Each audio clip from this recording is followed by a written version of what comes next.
근데 이제 그냥 일반적인 계산하는 거 조합도 봤어요. 근데 이제 하나 더 이야기할 게 이번에 특정한 것을 포함하거나 포함하지 않는 조합의 수. 순열에서도 마찬가지예요. 이건 꼭 조합뿐만 아니야. 순열에서도 마찬가지 얘기가 될 수 있어요. 특정한 거에 대해서 포함되냐, 포함되지 않냐 얘기를 해보려고 그래. 그럼 요 얘기를 이제 한번 해볼게요. 특정한 것을 포함했다라고 하면 어떻게 하면 돼? 미리 뽑아 놓으면 되지. 미리 선택해 놓으면 돼. 그리고 나머지를 뽑으면 될 거야. 자, 뭐뭐뭐가 포함하지 않는이라고 하면 어떻게 돼? 미리 제거해 두면 돼. 제외시킨단 말이야. 미리 제외시키고 그리고 역시 나머지를 선택하면 돼. 그러면 될 거예요. 특정한 것이 포함되냐 포함되지 않냐 얘기가 나오면 미리 뽑아놓거나 미리 아예 제껴놓는다라고 생각해주면 되겠네. 자, 그럼 봐볼게요.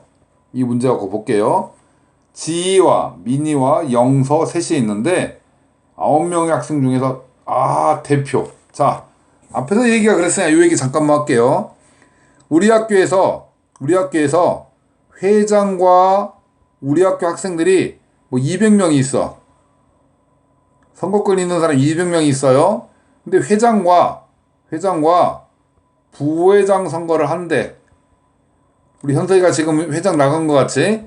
회장과 부회장 선거를 한다면 얘는 순열이야, 조합이야? 순열이겠죠? 왜?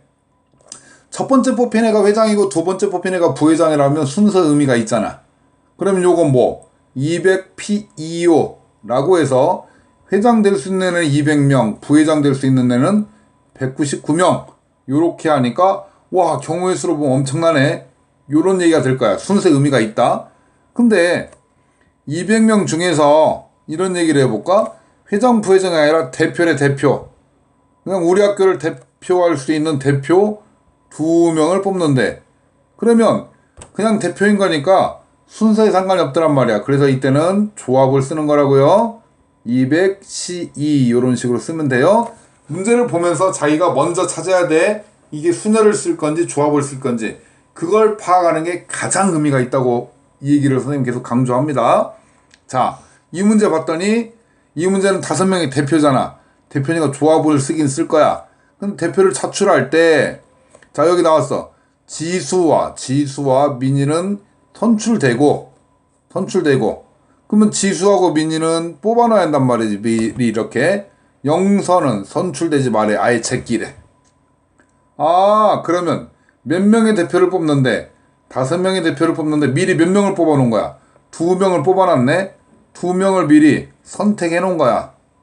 그리고 1명은 어찌 놨어? 아예 제거해 놓은 거야. 그러면 내가 선택할 수 있는 사람이 총 9명 했잖아.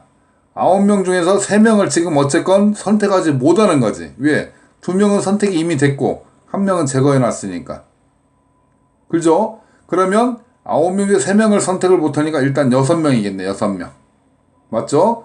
대표니까 C를 쓸 거야. 자, 이제 2명은 미리 뽑아놨어. 몇 명을 뽑는데? 대표 5명을 뽑는데 2명은 미리 뽑아놨단 말이야.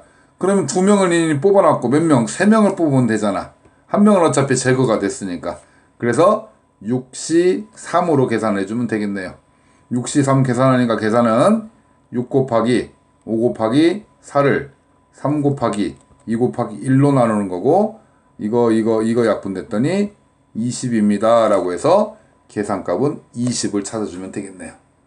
자, 특정한 경우를 특정한 어떤 형태를 미리 뽑아놓거나 아니면 제거해놓은 특정한 것을 포함하거나 포함하지 않는 것에 대한 얘기를 정리해봤습니다.